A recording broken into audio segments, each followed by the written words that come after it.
Assalamualaikum warahmatullahi wabarakatuh. Kembali lagi bersama saya Ridwan Hasim.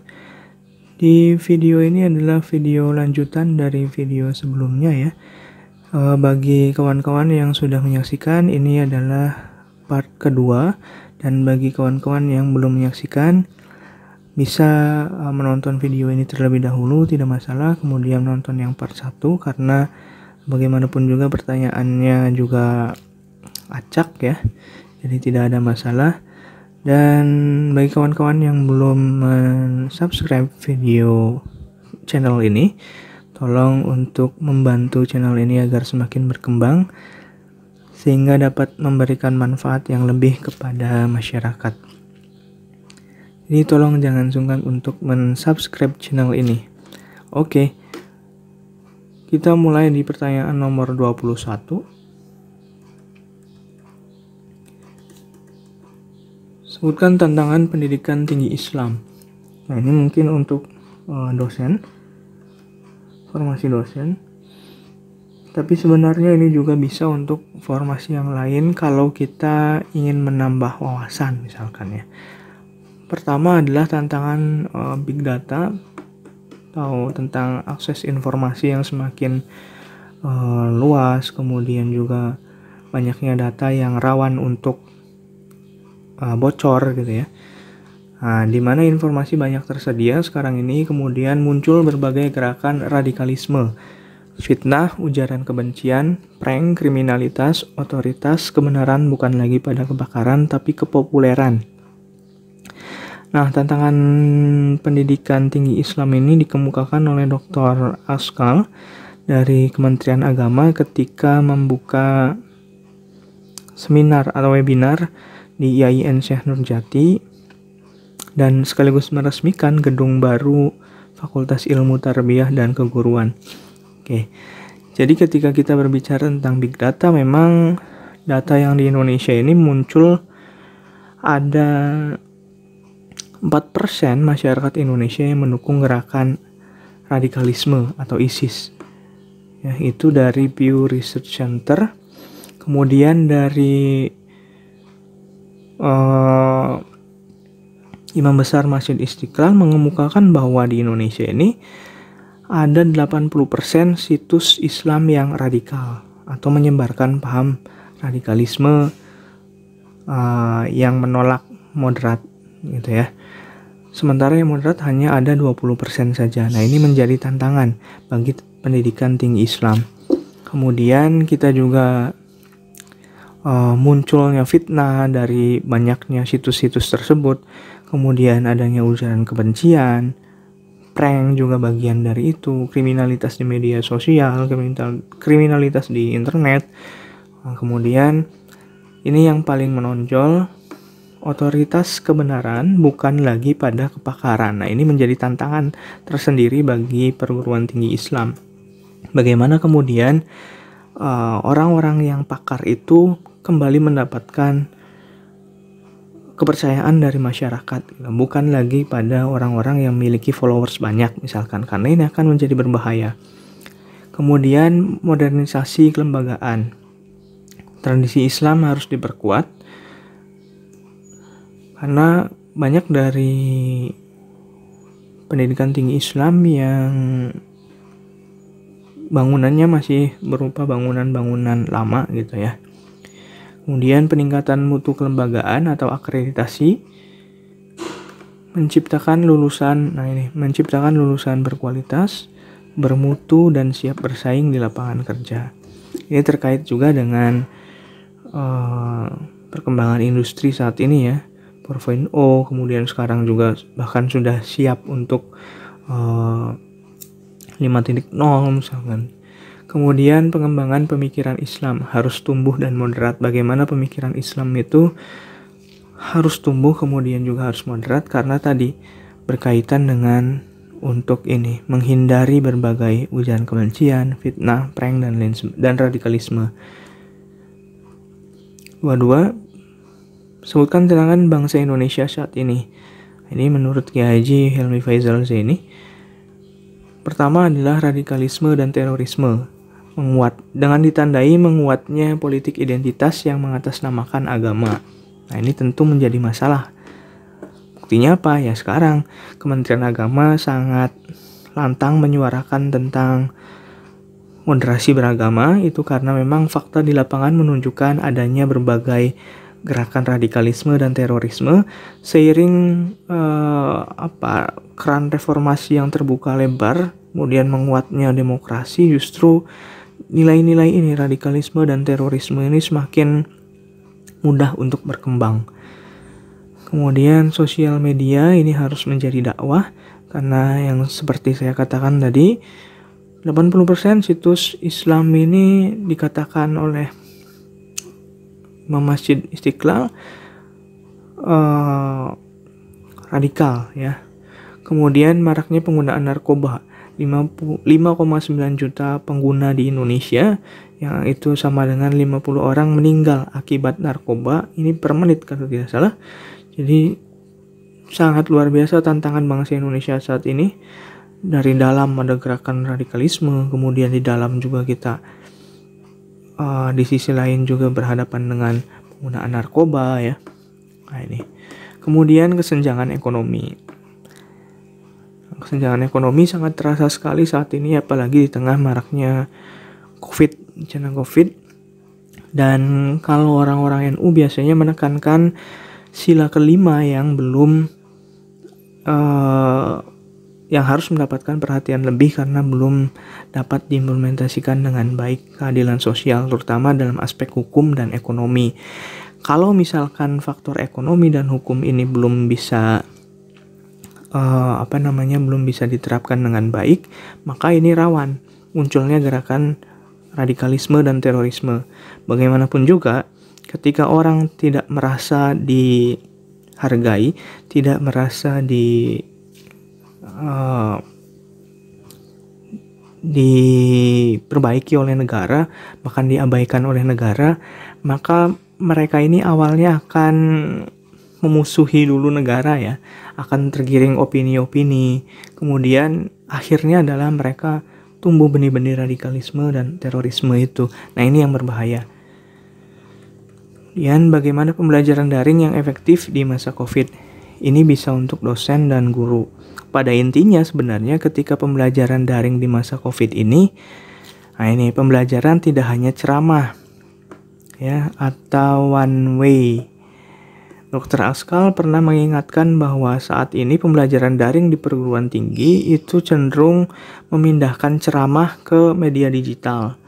Jadi yang lebih aktifnya adalah guru atau dosen. Nah ini menjadi bahaya karena bagaimanapun juga pembelajaran harus berbasis kepada siswa atau student-centered learning.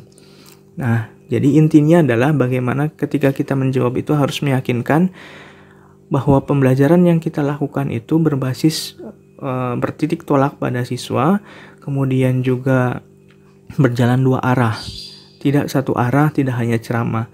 Kemudian yang kedua, fokus pada konten atau materi. Mahasiswa atau siswa diperkenankan mencari bahan sendiri untuk kemudian dijadikan bahan diskusi dengan dosen. Nah ini bagian dari mandiri belajar sebenarnya yang digalakkan oleh Kemendikbud. Bagaimanapun juga kita harus bisa menggerakkan mahasiswa untuk bisa mandiri. Kemudian dengan kemandirian mahasiswa tersebut kita bisa menjadikan bahan diskusi dengan mahasiswa. Mungkin kawan-kawan bisa melihat nanti pembelajaran Soleh ya, nanti di internet banyak, tinggal dicari. Nah itu mungkin akan bisa dijadikan untuk bahan micro teaching nantinya. Kemudian merekam materi ajar dengan video untuk berdiskusikan dengan mahasiswa. Ini juga yang disampaikan atau saran dari Dr. Askal bahwa sekarang itu akan lebih baik jika dosen atau guru bisa merekam materi ajarnya, misalkan di YouTube, kemudian bisa menjadikan itu sebagai bahan diskusi. Atau kita juga bisa menjadikan video yang kita upload itu sebagai modal untuk mengadakan blended learning ya. Jadi pembelajaran nanti bisa diakses oleh siswa kapanpun dan dimanapun tanpa terhalang oleh sesuatu hal ya, mungkin terhalang oleh kuota saja, tapi itu juga kan bisa diakses di lain waktu misalkan. Dan itu juga akan memudahkan kita untuk melakukan pembelajaran di masa daring ini. Kemudian mengembangkan pembelajaran blended learning. Kawan-kawan nanti bisa melihat apa itu blended learning. Pada intinya blended learning sebelum adanya COVID ini adalah model pembelajaran yang mengkombinasikan pembelajaran tatap muka, face to face, kemudian ada tugasnya berbasis web biasanya, dan satu lagi adalah medianya sudah direkam dalam bentuk video, misalkan di YouTube dan lainnya. Jadi ada kombinasi antara pembelajaran dengan secara langsung dengan guru dengan siswa, kemudian ada tugasnya, dan kemudian juga ada materinya yang bisa diakses oleh siswa. Kalau sekarang blended learning bisa kawan-kawan menggunakan media Google Classroom misalkan, kemudian merekam sendiri di YouTube, dan nanti pembelajarannya ketika micro teaching. Nanti bagaimana kawan-kawan sekalian tinggal meramunya saja gitu ya, sehingga nanti kelihatan bahwa oh ternyata kita sudah mahir dalam menggunakan pembelajaran daring yang efektif di tengah masa pandemi ini. Kemudian 24, bagaimana peran perguruan tinggi dalam menghadapi tantangan radikalisme dan ekstremisme. Nah, dari Dr. Askal juga, yang pertama adalah membangun relasi agama dan budaya. Ini poin pentingnya, agama dan budaya. Agama dan budaya itu tidak mungkin dapat dipisahkan, karena gerakan-gerakan keagamaan itu biasanya berkaitan juga dengan aspek budaya. Maka di Indonesia muncul sebenarnya ada kata Islam Nusantara. Nah, sebenarnya Islam Nusantara itu bukan mengeksklusifkan diri atau membedakan atau paham lain dari Islam, tapi bagaimana Islam yang berkembang di Indonesia itu sangat kentara sekali dengan nilai-nilai toleransi, dengan nilai-nilai keramahan, dengan nilai-nilai kesantunan gitu ya. Nah, maka untuk menghadapi radikalisme sebenarnya dan ekstremisme dimunculkanlah pandangan tentang moderasi beragama. Bagaimana moderasi beragama itu bisa menjadikan jalan tengah agama dengan budaya Indonesia yang sangat santun misalkan. Nah, bisa menjadi jalan dari menghadapi radikalisme dan ekstremisme. Kemudian kita juga perlu membuat instrumen penguatan ideologi Pancasila. Meskipun ini tentu hanya pihak-pihak tertentu ya, tapi barangkali ketika kita posisinya adalah guru atau dosen, kita bisa memperkuat misalkan pengajaran tentang ideologi Pancasila, dan itu bisa diselipkan di materi-materi tertentu. Atau yang paling penting adalah bagaimana menunjukkan sikap kita yang Pancasilais. Karena yang paling penting dalam pembelajaran sebenarnya bukan kata-kata, bukan pesan, bukan amanat yang dilakukan, tapi adalah bagaimana keteladanan yang kita munculkan di hadapan siswa atau mahasiswa. Ya. Kemudian hidup rukun dan toleran satu sama lain. Nah, ini juga yang perlu kita kedepankan dalam menghadapi tantangan radikalisme dan ekstremisme. Bagaimanapun juga hidup rukun dan toleran bisa menghindarkan kita dari tantangan tersebut. Kemudian, nah ini kalau kawan-kawan yang mungkin di IAIN Syekh Nurjati harus mengetahui bahwa di IAIN Syekh Nurjati Cirebon ini ada rumah moderasi beragama. Oke, kemudian bagaimana cara milenial dalam melawan radikalisme? Mungkin kalian bisa memilih di antaranya. Yang pertama, menyiapkan konten-konten informasi yang lebih edukatif, mencerahkan, dan berakhlak. Di satu sisi misalkan, nah ini ya, menyiapkan atau kita bisa membuat konten-konten, membuat status yang bisa mencerahkan, yang bisa mengedukasi masyarakat, yang juga berakhlak atau bermoral, tidak membuat status-status yang provokatif, status-status yang bersifat bisa mengakibatkan perpecahan atau perdebatan misalkan di media sosial. Kemudian peningkatan buzzer untuk meningkatkan influencer. Buzzer di sini bukan dalam arti yang negatif ya. Jadi buzzer di sini adalah hal yang dilakukan untuk melawan tadi gerakan radikalisme, karena memang luar biasa gerakan radikalisme ini di internet. Hampir setiap hari mereka itu membuat konten-konten yang berkaitan dengan paham-pahamnya, sehingga peningkatan buzzer di sini diperlukan bukan orang tapi robot. Tapi bagaimana seperti robot dalam konteks internet itu bisa menyebarkan berita-berita yang mengcounter gerakan-gerakan radikalisme gitu. Dan di satu sisi juga bisa meningkatkan influencer atau relawan yang siap untuk membela Islam moderat dan menyuarakan Islam moderat untuk melawan gerakan radikalisme. Kemudian literasi dalam media sosial. Nah, ini juga penting. Karena tahun 2016 itu salah satu survei menyebutkan masyarakat Indonesia percaya terhadap berbagai informasi yang ada di internet.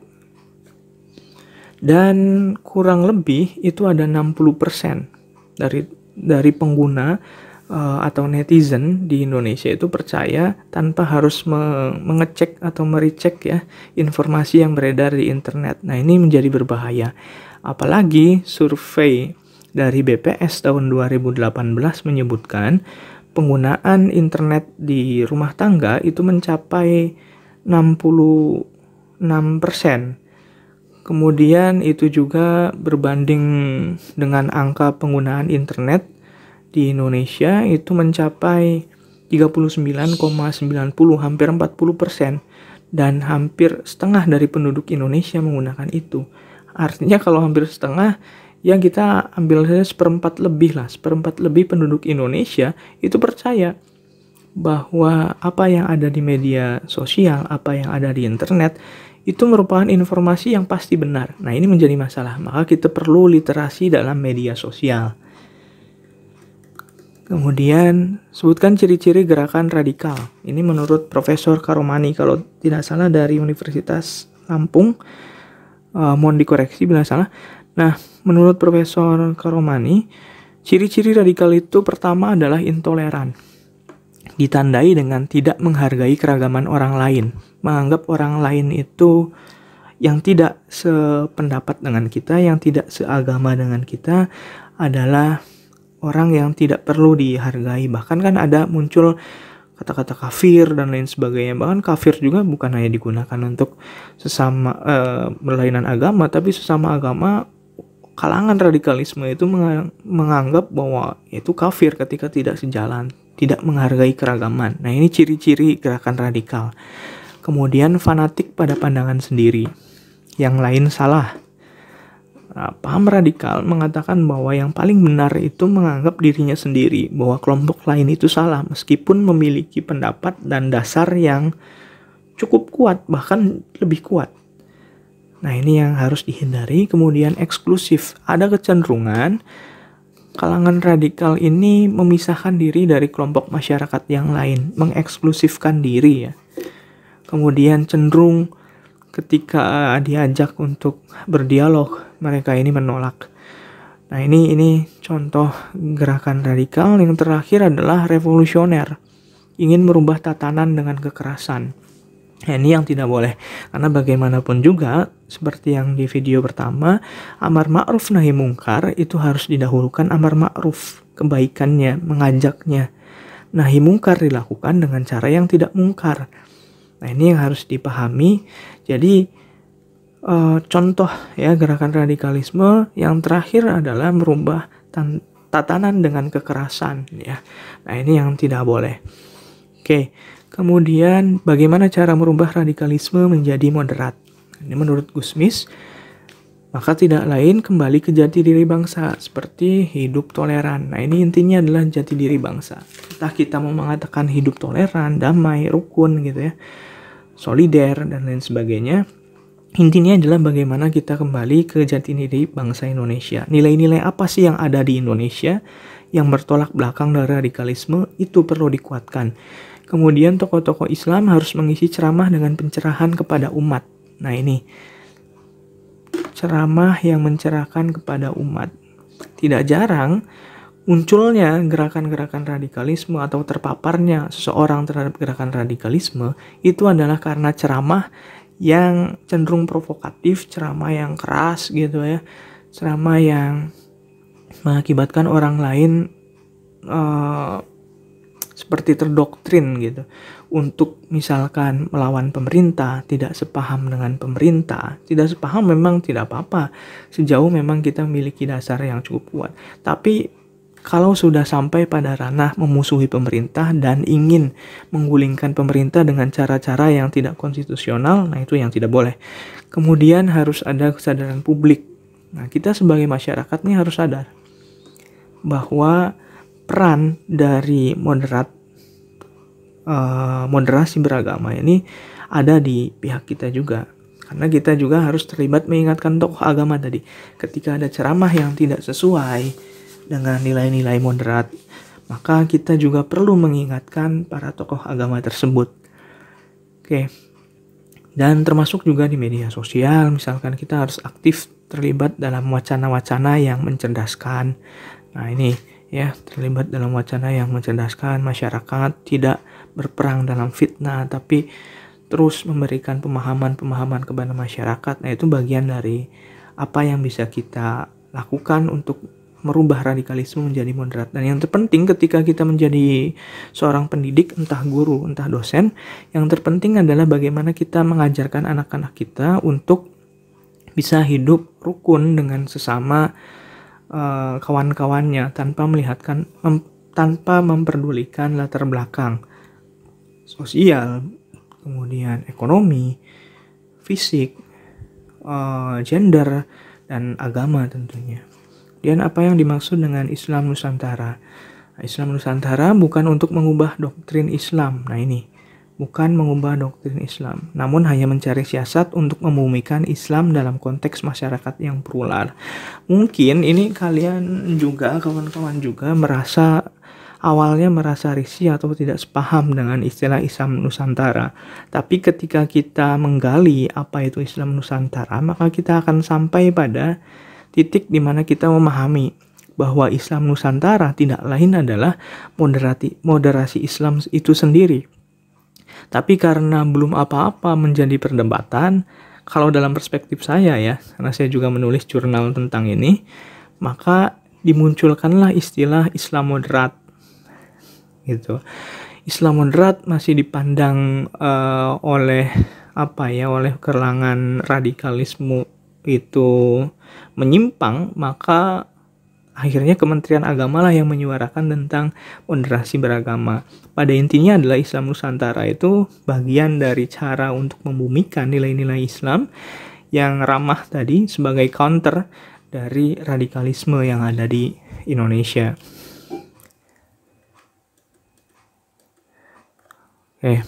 Jadi intinya sama saja sebenarnya. Islam Nusantara adalah Islam yang jalan tengah, Islam yang tidak sekuler atau liberalis, tapi juga Islam yang tidak fundamentalis, tidak hanya berdasarkan pada teks-teks Al-Quran. Memaknai Al-Qurannya itu tidak hanya tekstual, tapi juga melihat latar belakangnya. Ini yang penting sebenarnya, yang harus kita sadari bersama. Oke, kemudian jelaskan mengapa radikalisme dapat berkembang. Kalau saya lihat, radikalisme itu setidaknya berkembang karena pertama, jumlahnya yang minoritas itu, nah ini minoritas, tapi memiliki militansi sehingga dapat mempengaruhi ruang publik, terutama media sosial dan internet. Di arus internet, keterbukaan informasi seperti sekarang ini, ketika orang katakanlah minoritas ya, sedikit jumlahnya, tapi ketika dia militan, maka jumlahnya akan terus berakumulasi menjadi banyak. Nah, ini menjadi masalah. Di satu sisi, organisasi-organisasi Islam seperti NU dan Muhammadiyah, organisasi Islam moderat ya, terlambat merespon gerakan radikalisme. Ini dikatakan langsung oleh Kiai Said Akhil, kalau tidak salah waktu di salah satu ceramah beliau. NU Muhammadiyah mengakui bahwa terlambat merespon gerakan radikalisme. Makanya sekarang NU Muhammadiyah dan berbagai ormas yang moderat lain juga menyuarakan tentang moderasi beragama, karena itu penting untuk merespon berbagai fitnah yang dilakukan oleh gerakan-gerakan radikalisme melalui Perang Dunia, sehingga narasi yang dibangun lebih dulu dan lebih banyak diisi oleh mereka nih. Karena yang awal tadi mereka minoritas tapi militan, setiap hari mereka memproduksi informasi-informasi yang menyesatkan, provokatif, sehingga mereka lebih dulu membangun pemikiran-pemikiran mereka, dan lebih banyak konten-konten Islam diisi oleh mereka ya. Kemudian ketiga, cenderung mayoritas itu diam sehingga membuat ruang gerak mereka semakin terbuka. Nah ini diam ya, sehingga apa ya, kita tahu bersama bahwa meskipun minoritas jumlahnya sedikit, tapi ketika dia aktif melawan masyarakat mayoritas tapi dia pasif, maka yang militan ini yang akan menang. Maka cara yang kita harus bisa lakukan adalah ikut menyuarakan bagaimana gerakan-gerakan radikalisme, terutama di media sosial misalkan ya. Karena itu bagian dari ya strategi kita dalam menghadapi radikalisme. Kemudian bagaimana cara mewujudkan Islam moderat di Indonesia? Ini menurut Profesor Komarudin Hidayat. Menurut beliau harus dicari dulu basis teologisnya. Apa basis teologis Islam moderat? Ini karena untuk memudahkan masyarakat mempercayai, oh ternyata Islam moderat itu bukan paham yang menyimpang. Karena ini rawan juga nih dipelintirkan oleh kelompok radikal. Kalau memang masyarakat sendiri belum memahami Islam moderat, kemudian belum apa-apa sudah dianggap menyimpang dan lain sebagainya. Makanya ini perang basisnya di sini ya. Kemudian strategi pengembangan Islam moderat yang dilakukan oleh tokoh-tokoh Islam. Jadi harus ada strategi pengembangan Islam moderat yang dilakukan oleh tokoh-tokoh Islam. Tidak bisa kita bergerak sendiri-sendiri, tapi berbagai ormas yang moderat itu harus melakukan hal yang sama, satu suara, melakukan strategi yang kompak gitu ya. Kemudian kita juga harus mengamati praktek keberagamaan yang gotong royong. Nah ini. Kita juga harus mengetahui bagaimana sih praktek keberagamaan yang bergotong royong, yang saling membantu misalkan. Kan kemarin pernah muncul, kan sebenarnya bagus juga sebenarnya ketika ada banser yang mengawal atau menjaga gereja ketika Natal misalkan, tapi itu akhirnya dipelintirkan juga. Padahal dalam konteks yang lain, moderasi beragama, kita kan wajib untuk melindungi saudara sesama bangsa kita gitu ya. Apalagi ketika mereka mempraktikkan ajaran agamanya, toh kita juga tidak ikutan gitu. Oke, kemudian aktif membangun wacana di ruang publik. Nah ini, karena tadi untuk melawan berbagai gerakan radikalisme, maka kita mau tidak mau harus melawan juga dengan wacana-wacana yang dibangun di ruang publik, di media sosial kita. Kemudian diperlukan militansi. Nah ini, sedikit dari minoritas militan, tapi juga kita sekarang perlu juga militan. Yang mayoritas itu harus militan untuk menyuarakan Islam moderat, untuk menyuarakan bagaimana cara beragama yang tidak radikal, menghormati orang lain yang berbeda pemahaman, menghormati orang lain yang berbeda keyakinan. Nah itu sangat penting. Kemudian, apakah perubahan sila pertama merupakan bukti bangsa Indonesia tidak Islami? Nah, tentu jawabannya adalah tidak. Ini berdasarkan pada aspek historis bangsa Indonesia. Kenapa? Perubahan sila pertama justru dilakukan dengan cara yang Islami, di mana Kiai Haji Wahid Hasyim meminta pendapat ayahandanya, Hadratus Syekh Hasyim Azhari, yang akhirnya melakukan sholat istikharah dan akhirnya merestui perubahan 7 kata dalam Piagam Jakarta. Dengan tujuan untuk ini menguatkan dulu persatuan dan kesatuan bangsa yang baru merdeka. Nah, jalan tengahnya adalah Kiai Haji Wahid Hasyim mengusulkan dibentuk Kementerian Agama sebagai manifestasi syariat Islam agar bangsa Indonesia ini tidak menjadi bangsa yang sekuler. Jadi di satu sisi bangsa Indonesia ini bukan negara agama, tapi masyarakatnya ini agamis, dan diatur oleh Kementerian Agama sebagai pelindung gitu, pelindung dari tegaknya syariat Islam di Indonesia. Itu sebenarnya nilai intinya. Jadi bukan berarti adanya Pancasila ini bertentangan dengan nilai-nilai Islam, bukan. Justru ini adalah manifestasi dari syariat Islam. Ya. Kemudian 32, bagaimana pendapat Anda tentang kue klepon yang tidak Islami? Ini isu yang belakangan muncul, mungkin juga akan keluar. Ya, kita siap-siap aja. Oke, menurut MUI menyatakan bahwa isu tersebut rentan dengan bahan olok-olok agama. Benar. Karena setelah isu itu ramai, muncul berbagai meme ya yang seolah-olah memperolok agama Islam, dari mulai bakso tidak Islami, kue putu yang tidak Islami, kalau di Sunda awuk ya, awuk tidak Islami dan lain sebagainya lah. Nah, ini benar bahwa isu itu bisa menjadi olok-olok agama.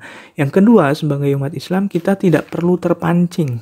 Ini tidak perlu terpancing dan menguras energi untuk sesuatu yang tidak memberikan maslahat kepada umat, tapi justru memberikan maslahat. Dengan adanya isu itu, masyarakat terombang-ambing dalam fitnah, saling adu argumen, saling menyalahkan dan lain sebagainya. Nah, Gus Baha kan pernah mengatakan bahwa orang bodoh tidak perlu dihiraukan.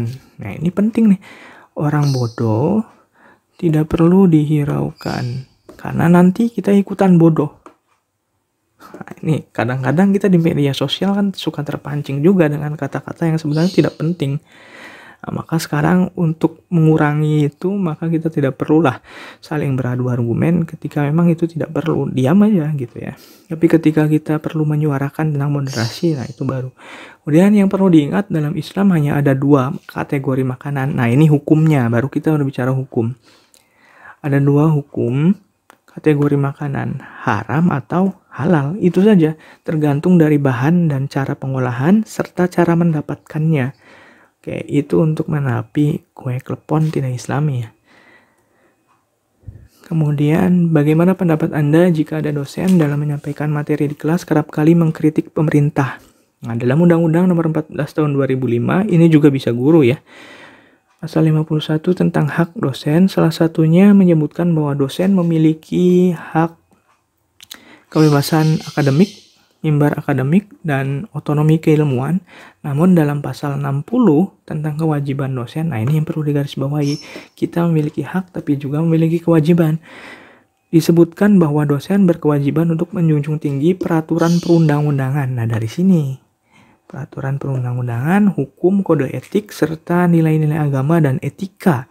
Ini nih yang kerap kali dilupakan, etika yang diperkuat dengan Undang-Undang Nomor 5 Tahun 2014 tentang ASN yang menyebutkan bahwa ASN, ini ya, mungkin belum pada tahu nih, ASN ya, mohon maaf.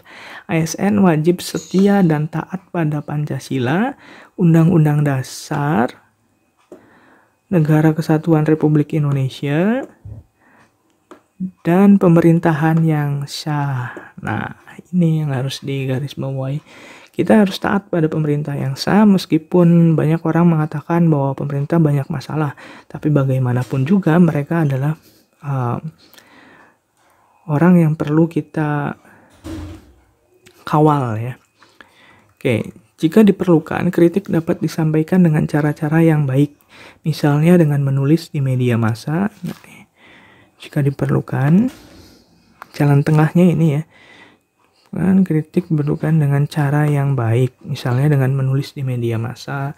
Kemudian sebagaimana yang kerap kali saya lakukan, nah ini yang saya lakukan, mungkin kawan-kawan dengan cara lain. Yang penting adalah bagaimana menyampaikan kritik itu secara proporsional. Presiden SBY pernah mengatakan bahwa kritik itu seperti obat.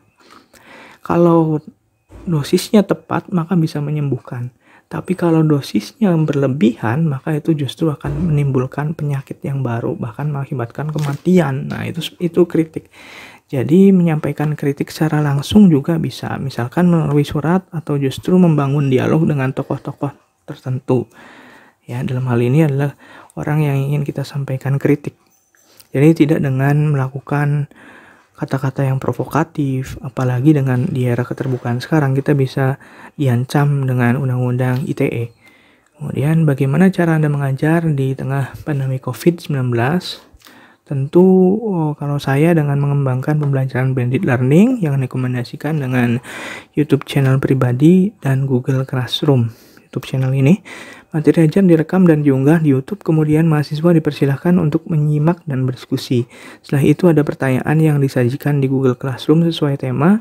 Untuk meminimalisir ketiadaan kuota, maka jadwal penyelesaian tugas saya atur selama 1 minggu, sementara jam kuliah tetap sesuai dengan sistem di e-learning, karena di kampus saya sudah menggunakan e-learning sejak awal. Intinya adalah bagaimana kita meyakinkan penguji nanti bahwa pembelajaran yang kita lakukan di masa COVID ini bisa benar-benar efektif dan efisien.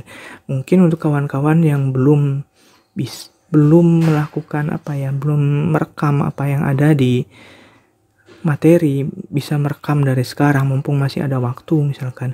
Karena itu bagian juga yang disuarakan oleh Kementerian Agama sebenarnya. Itu untuk memudahkan juga bagaimana kita melakukan pembelajaran yang efektif. Karena meskipun waktunya habis misalkan di jam tertentu, tapi kan ketika kita punya rekaman di YouTube yang disimpan di YouTube, maka siswa bisa mengaksesnya kapanpun dan dimanapun. Oke, ini terkait dengan aspek pelayanan ya sebagai ASN. Nah, maka cobalah cara membuat media video pembelajaran di YouTube seperti apa. Minimalnya dengan screen saja, dengan PowerPoint itu juga saya pikir sudah cukup lah. Kemudian apakah dalam setiap agama terdapat jalan tengah? Nah, ini ada di dalam buku saku Kementerian Agama, Moderasi Beragama. Moderasi beragama dalam tradisi berbagai agama itu ada ya. Dalam Islam ada istilah wasatiyah, Islam wasatiyah. Kemudian dalam Kristen ada Golden Mean. Dalam tradisi agama Buddha ada Majjhima Patipada. Dan dalam tradisi agama Hindu ada Madhyamika. Kemudian dalam Konghucu ada konsep Zongyong. Nah, ini artinya setiap agama sebenarnya ada konsep moderasi beragamanya, konsep jalan tengahnya, konsep bagaimana beragama yang sesuai dengan nilai-nilai kemanusiaan, tapi juga tidak mengabaikan nilai-nilai ketuhanannya. Nah, ini yang terpenting. Oke, barangkali sekian yang bisa saya sampaikan. Mohon maaf karena nampaknya video ini akan ada 3 bagian karena ini terlalu panjang ya, apalagi part ketiga juga akan ada tafsir-tafsir, jadi mohon nanti juga disimak dengan baik tanpa ada di skip. Juga untuk kawan-kawan yang belum men-subscribe channel ini, mohon bantuannya agar channel ini semakin berkembang dan semakin bermanfaat. Kalau kawan-kawan juga ingin merasakan manfaatnya, merasakan keberkahan ya, kalau dalam orang-orang Jawa bilangnya keberkahan dalam ilmu pengetahuan dan keberkahan dalam memahami konsep ini, maka tolong juga di subscribe agar kita sama-sama diuntungkan gitu ya. Oke, mohon maaf atas segala kekurangannya. Jika ada jawaban yang menurut kawan-kawan keliru, bisa kawan-kawan tambahkan atau ganti sendiri. Sekian akhir kata, wabillahi taufiq wal hidayah. Assalamualaikum warahmatullahi wabarakatuh.